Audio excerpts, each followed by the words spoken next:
virtual breastfeeding class for Salt Lake County WIC. My name is Bridget. I am one of the breastfeeding counselors here, and I just want to thank you in advance for partaking in this class. So, common questions and concerns. How long should I breastfeed? The American Academy of Pediatrics recommends that you breastfeed for 1 year. World Health Organization recommends that you breastfeed for 2. And that is just the averages. You can go for as long as both parties are comfortable. What about when my baby is eating solid foods? Food before 1 should just be for fun. It's a really easy way to remember it.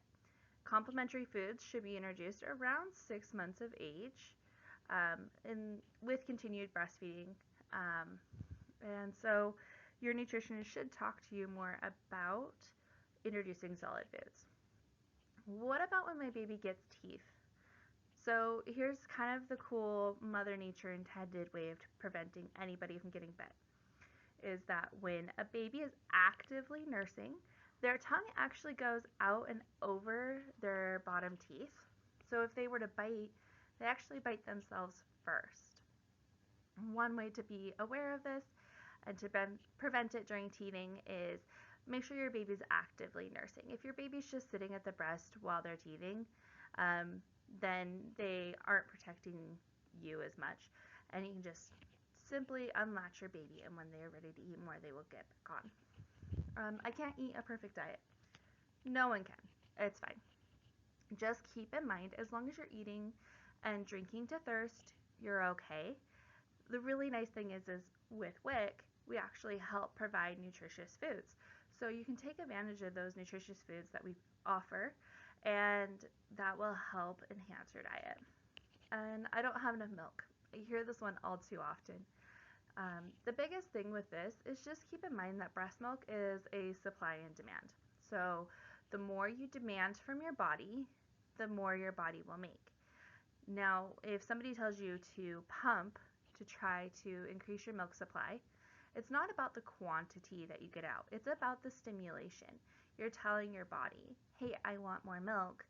And it might take a couple of days of doing this, but there will be an increase. My breasts are too small or too large. Breast size is not determined by how much milk you can make. Breast size is actually determined by where you store your fat. So just keep in mind, if you have small breasts or you have large breasts, you're going to be able to breastfeed. There are far and few between cases where breast size or shape can influence how much milk you make.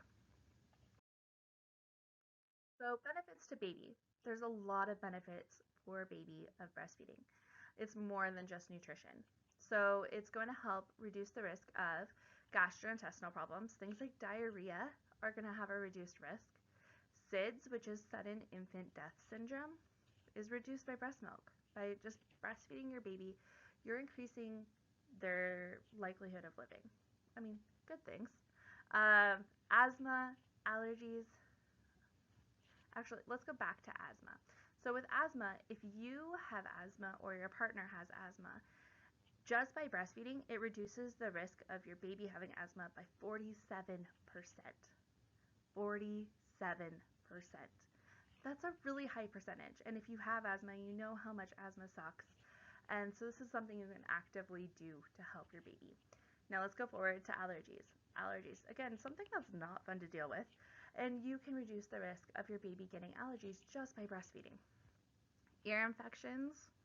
Ear infections are no fun with a baby. Respiratory tract infections. So this is really good to know, especially when it comes time for cold and flu season or anything else going around. Your breast milk has antibodies in it, and those antibodies can help decrease risk of your baby getting sick. It also has long-term benefits after you stop breastfeeding. So it reduces the risk of obesity, heart disease, childhood cancers, diabetes, all of these things. Those are long-term, well into young adulthood, and some of these are even later on in adulthood, just by breastfeeding. Now, with breastfeeding, something is better than nothing. So even if you just breastfeed for a short period, your baby will still get benefits. So keep that in mind. There's a lot of benefits to mom. People always talk about all the benefits that baby gets. There's actually a lot of benefits for you as well. So it reduces your risk of breast cancer. For every month that you breastfeed, it reduces the risk of breast cancer by 1 year. So take for me, for example, I breastfed between my two children for 36 months. That's 36 years off the risk of breast cancer. That's a big deal. That's something that you can actively do to help protect yourself. It also reduces the risk of ovarian cancer, uterine cancer, pretty much think any female reproductive cancer, uterine cancer, uh, diabetes, osteoporosis. Your body actually takes calcium back into the bones just after you stop breastfeeding. So it's a really good opportunity for you to help build up your bones again. Heart disease, liver disease. Heart disease and liver disease, if you breastfeed for at least 6 months, it reduces the risk by 50%. And that liver disease is non-alcoholic fatty liver disease. And then other ways it helps. So oxytocin is released when you breastfeed. Oxytocin is that love hormone. So it helps create a close bond with your baby. It's also, oxytocin is also responsible for contractions. So it's actually going to help your uterus return back to its normal size more quickly. That's going to help decrease bleeding after birth. That's something that a lot of people don't talk about, is the bleeding after birth. So you want to make sure that you're taking care of yourself, and this is just something you can do to also take care of yourself. Breastfeeding burns calories, so it may help you lose weight. Now, again, calories, you have to be in a calorie deficit to lose weight, but breastfeeding burns about 500 calories a day. That's the deficit that you need to lose about a half a pound a week. That's kind of crazy. It's also going to help you save money because you're not having to spend money on formula and doctor's visits. Again, doctor's visits, your breast milk is full of a lot of antibodies to help you keep baby healthy. And then as for formula, WIC, we do offer help with formula, but we're supplemental. So keep that in mind that you're still going to have to buy formula even if you're on WIC. So just by breastfeeding, you can not have to buy anything. And then it saves you time by keeping the baby the healthiest it can be. So you're not having to miss work. So, that's going to save you money because you're not having to miss that opportunity for earned income. And then also, breastfeeding saves a lot of time. There's no trying to get up and make a bottle, to heat the bottle, to wash the bottle. I mean, I'm one for less dishes. Keep me in that. I love less dishes. So if you like less dishes, breastfeeding will help you with that. So another thing I get asked on a lot is if I can breastfeed with, flat or inverted nipples. Yes. The answer is yes. You can breastfeed. It's a little trickier and you might need a little bit of assistance, but that's what breastfeeding counselors like myself are here for. And when you're in the hospital or if you have a midwife and you have a home birth, ask for assistance with this. They should know how to help you. And if you get assistance in the hospital, it should be mostly hands off. So just keep that in mind. So skin to skin. This here is a picture of Jennifer. She's one of our breastfeeding counselors as well. And here you can see her doing skin to skin with her little baby after she gave birth. She's also breastfeeding during this picture. Skin to skin has so many benefits. It's so great for baby and for you. So it's going to reduce the hormone cortisol, which is that stress hormone. So it's going to reduce the amount of stress your baby is in. Think about it. The birth is the biggest thing they've had happen in their entire lives to date. So this is going to be good. And they go straight to you. And I mean, you're the person they know. They've heard your voice. They know your heartbeat. They know your smells. The smell of colostrum is actually the same as the amniotic fluid.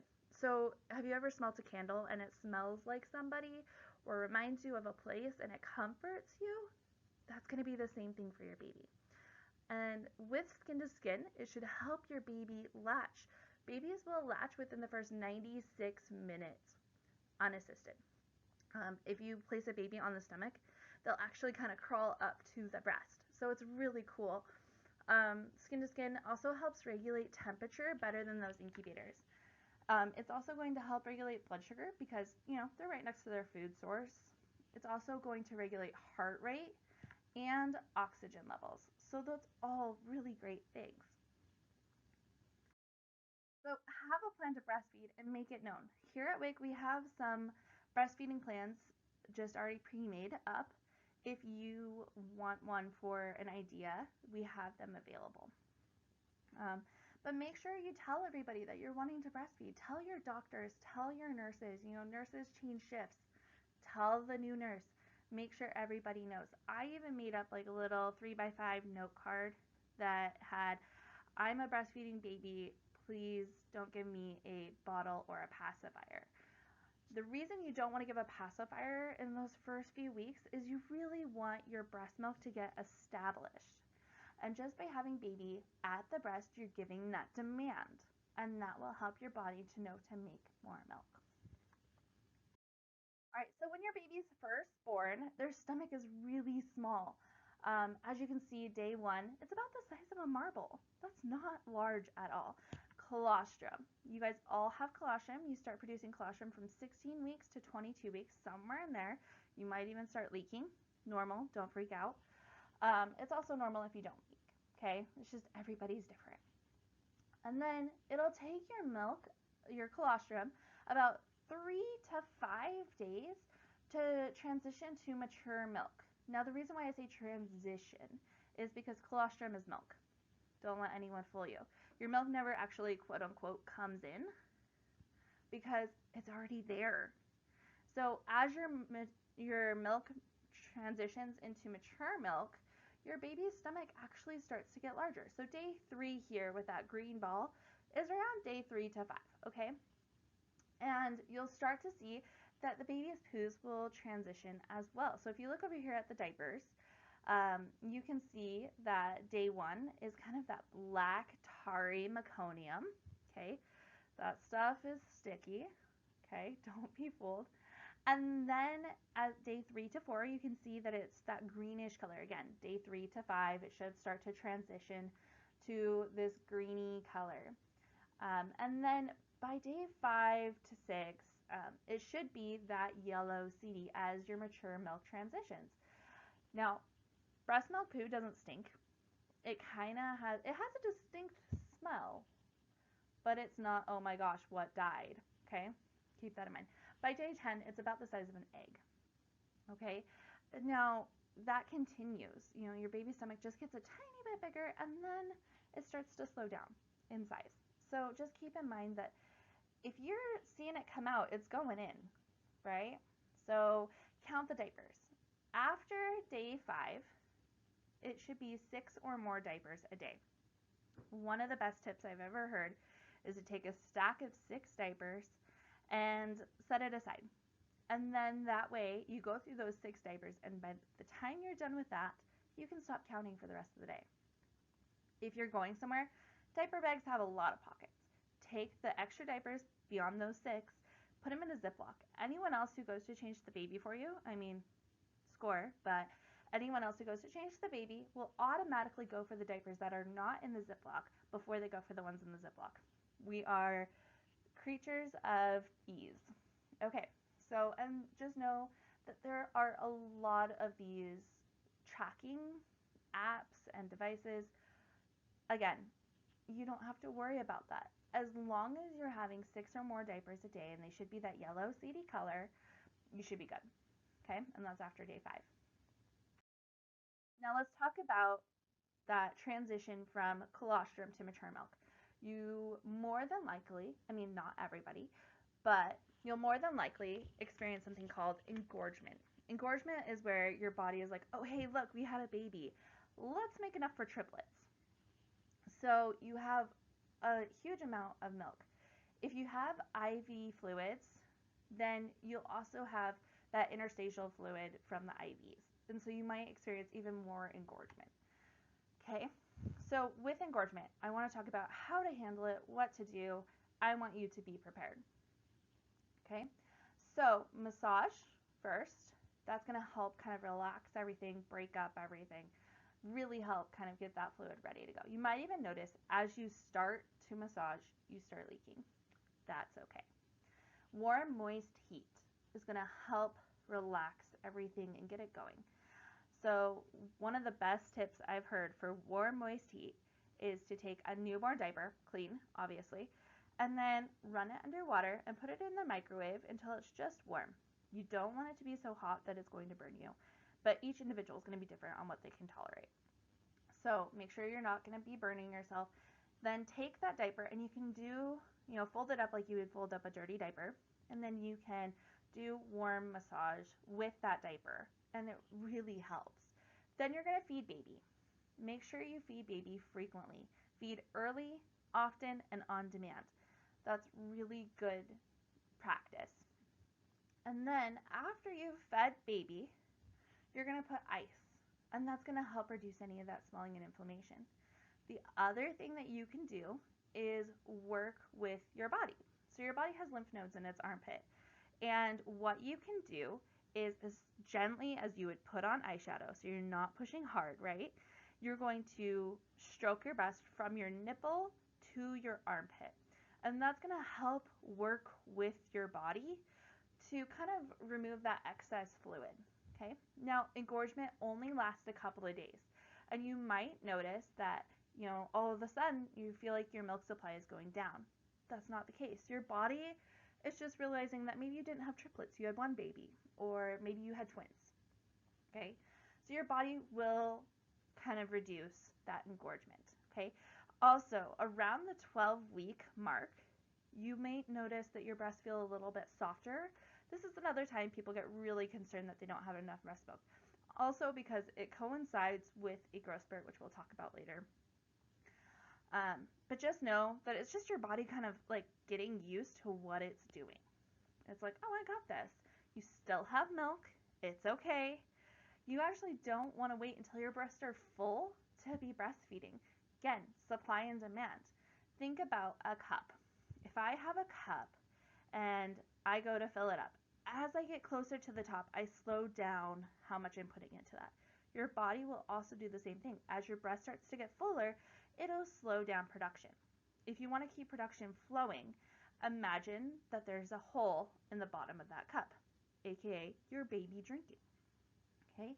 The more I go to put in and it's just coming right back out, ultimately I'm going to have more fluid flowing through that cup than I did the cup that did not have a hole. So supply and demand. All right, growth spurts. I kind of mentioned that, around the 12-week mark, 3 months, you hit a growth spurt. Growth spurts are, man, a baby has a lot of growing to do. If you compare a newborn to a 12-month-old, they have so much growing to do. So during this time, they do something called cluster feeding. And that's where, they eat maybe every 10 minutes. You feed them and then you put them down, or, you're burping them and then they act like they're hungry again. Just keep in mind, we've all had those days where we're super snacky. I know for me, it was like my entire pregnancy that I was really snacky and I would constantly be eating. Now, it's kind of like if you were to have dinner and then maybe 10, 20 minutes later, you're just like, I wonder what's in the fridge. Do we have anything more? Then you can go and, get another snack. Your baby does the same thing. They're a tiny human. While they're growing, they might want to eat a lot. If you have other kids, you know that there are days where you cannot get them full, and there are days that you swear they live on air. Your baby is going to do the same thing. Okay? Growth spurts are most common around the first week, the second week, 4 weeks, 3 months, 4 months, 6 months, 9 months, and 12 months. Okay? Now, this all is, everyone's different. So there's that little bit of like window. So the 7 to 10 days, 2 to 3 weeks. Just keep in mind, it only lasts for a couple of days. Feed on demand, feed early, often, on demand. Okay, let's talk about position. So we're going to actually start like we're reading. So we're going to start on the left side. That position there is called football hold or rugby hold. Um, so with that hold, you're actually going to make sure you have baby tummy up against your side. Okay, roll baby in towards you. Okay, you don't want their stomach up towards the sky. One thing that you can do to kind of see how this is, and this goes across all positions, honestly, is you can take a drink, don't swallow yet. Turn your chin, touch your chin to your shoulder. Make sure your shoulder is down. Don't bring your shoulder up to your chin. Bring your chin to your shoulder and swallow and see how that feels. It's kind of uncomfortable. So you want to make sure that your body is straight when you take a drink. And actually, when you take a drink, your chin is tilted up just slightly. You want to have baby in that same position. So thumb and pointer finger ear to ear, supporting the head, but not pushing on the back of the head. Okay? The palm of your hand should be right about in between their shoulder blades, baby tummy to tummy. And then with this football hold, it's going to be the same side that your baby is on, that you are going to use that breast, okay? Now, if you're large breasted, you can take your opposite hand and support your breast. Really great technique. Now you can see she has a pillow underneath her arm, not underneath baby. You want to use your arm to support baby, not a pillow. Okay, breastfeeding pillows are really great. Just make sure that you're using it to support your arm and that you still have a good hold on your baby. If your baby feels like they're gonna fall, they're more distracted by that than eating. The next one over is called side laying. This is a game changer for when you're really tired. So make sure that you're laying on your side, arm under you or out. You can see she has hers tucked under her head. And then tummy to tummy, you can see baby is facing her, arms are open, and she's giving baby a little bit of support with the back. If you have really large breasts, you might need to kind of support your breast while baby latches. And then baby can go. Okay, next one over is called cross cradle. Again, finger and thumb are supporting the head. Arm is supporting baby. And it's very similar to football hold, just across your body. Okay, and then the other arm you can use to support your breast or to support your other arm. The next one over is cradle hold. This is one of the most common ones people see. Now with cradle hold, this is not always the best for newborns because they have really floppy heads. So what you can do with a newborn, if you're going to do cradle hold, is take your hand and actually support the back of baby's head just a little bit to make sure that they're up against your breast. Now, a lot of people get worried, oh, my baby can't breathe. If you look on the side of a baby's nose while they're nursing, you should see a little triangle. That means baby can breathe. Okay? Really, really simple way. And if you have any questions about positioning or how to hold your baby, you can talk to one of your breastfeeding counselors at WIC, and we are more than happy to help you with that. All right, pumping. I want you to know how to handle pumping. So there's lots of different types of pumps. This one here in this photo is a hospital grade pump. This is the Medela Symphony pump. There are single user double electric pumps, which is most commonly given with your insurance. And I'll talk about how to get a pump in just a second. There are hand pumps, which I think are underrated. I loved my hand pump because if I was going on a date, it fits in my purse. And say you're going to movie and dinner. So you go to dinner, takes about 2 hours, you need to pump. Okay. And then, you're on your way to the movie theater, you can pump in the car. You can use a cover or not. And then breast milk stores on the counter for 4 hours. Now, if it's a really hot day, take it in with you. Stick that bottle in your purse. Totally fine. If you have an ice pack, even better. But just keep in mind, that milk is going to be good. So when you get home, you put that in the fridge, you feed baby, your body didn't miss a feeding. Okay, supply and demand. Now, how to get a pump. Talk to your doctor or midwife, get a prescription, call your insurance, find out how they want you to get that filled. Some places will fill it when you give birth, some will mail it to you, some want you to pick it up in the store. Just figure out what works best for you. And then storage. I want you to understand how to safely store your breast milk. There's a ton of information. Typically, pumps will come with something on how to store it. Countertop 4 hours. Refrigerator up to 4 days. Freezer with a separate door. Now we're not talking mini fridge with like the little freezer section. We're talking kind of the standard fridge that has like either freezer on one side or top or bottom, whatever. Up to 6 months. And then a deep freezer, the big freezers, up to 12 months. Okay, never refreeze thawed human milk. Never heat up human milk in the microwave or formula, and then never shake human milk. Always stir or like swirl. Okay, if you shake it, you actually break up the proteins, and so it's not going to be as nutritious for baby. Okay, breastfeeding laws. I want you to know where you're protected, what gives you protection, and where. So, with working, the federal law requires employers to provide a reasonable break time for employees to express breast milk for her nursing child for 1 year after child's birth. Each time such employee has a need to express the breast milk, so anytime you need to pump, you should be able to take a break. And the employer is required to provide a place other than a bathroom. Bathroom does not count. Okay? That is shielded from view and free from intrusion of coworkers and the public, which may be used by an employee to express breast milk. Now, if you work in a place that's busy and fast paced, maybe the manager has an office. They're required to give you that space. Okay, just to pump.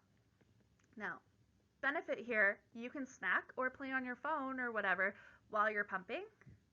Some women don't respond well to a pump, so looking at a picture of their baby or watching a video of their baby can really help. For me, I had an alarm set on my phone that was actually my baby's hunger cry, and that would trigger my brain. And then while I was nursing, I actually took a video of point of view of my baby nursing, and I would watch that while I pumped, which helped me kind of trick my mind into thinking that I was actually feeding my baby. And I released milk better that way than if I were scrolling on Instagram. Other laws. So all 50 states, including the District of Columbia, Puerto Rico, and the Virgin Islands, have laws that specifically allow women to breastfeed in any public or private location. Okay. Utah, which is where we're at right now, has the protection for jury duty and indecent exposure. So you are protected. Okay. So if you're allowed to be there, you're allowed to breastfeed there. Now, I mean, if you're trespassing, they can say you're not allowed to breastfeed there, but you probably shouldn't be trespassing anyway, so you're good. So these are just some photos of, myself. That's my sister-in-law in the second photo, Jennifer breastfeeding hers, and then me again. These are different ways that you can breastfeed. So the first one is actually I'm on a hike and I am breastfeeding my son, and I'm kind of doing a cradle position. You can see I'm supporting my breast, and my son's a little bit older. He's still tummy to tummy, but he's old enough I have to like kind of put him on my leg to support him. And I'm not using a cover at all in that photo. And that's okay. You can do that. No one can say anything. And then the next one, that's my sister-in-law and my niece. And we call this like nurse-tastics or nursing or whatever, because as they get older, they get a little crazy sometimes. And that my cute niece breastfed until she was almost 2. And then Jennifer, she has her baby who's a little bit older in this photo, and she is not covered as well, and is doing kind of a koala hold is what it's called, where a baby is sitting on your lap and nursing. It works best as they get older, or if you kind of are doing something, that one works really well. If they're a baby, you might have to support their head back. And then this is another photo. The next one is me nursing. I'm actually at church in this photo. And my son hates being covered. He actually thinks it's peekaboo when I would cover him. So it was way more distracting for me to cover him.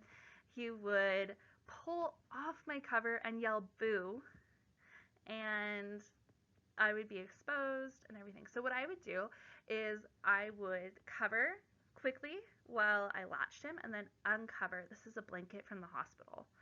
And then my baby could latch uncovered. Really, you wouldn't notice that we were breastfeeding. Again, I'm almost in the same exact position that I was in the first photo.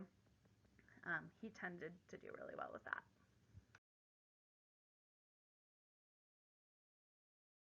Just know that if you are struggling with any alcohol, drugs, tobacco right now, or if you know anyone who is, we have really good resources available through the county. Um, take advantage of those. This goes for like your loved ones or anything like that. We have help available. The next thing I talk about in every single breastfeeding class is domestic violence. Domestic violence is the highest as it is in the nation in Utah. In Utah, it's 1 in 3 people are being abused. So, domestic violence has a lot of different things. It may occur in physical, emotional, financial, sexual, digital, or reproductive coercion. So, just make sure that if you need help, WIC is a really good place. We have a lot of good resources, and we can help out where we can.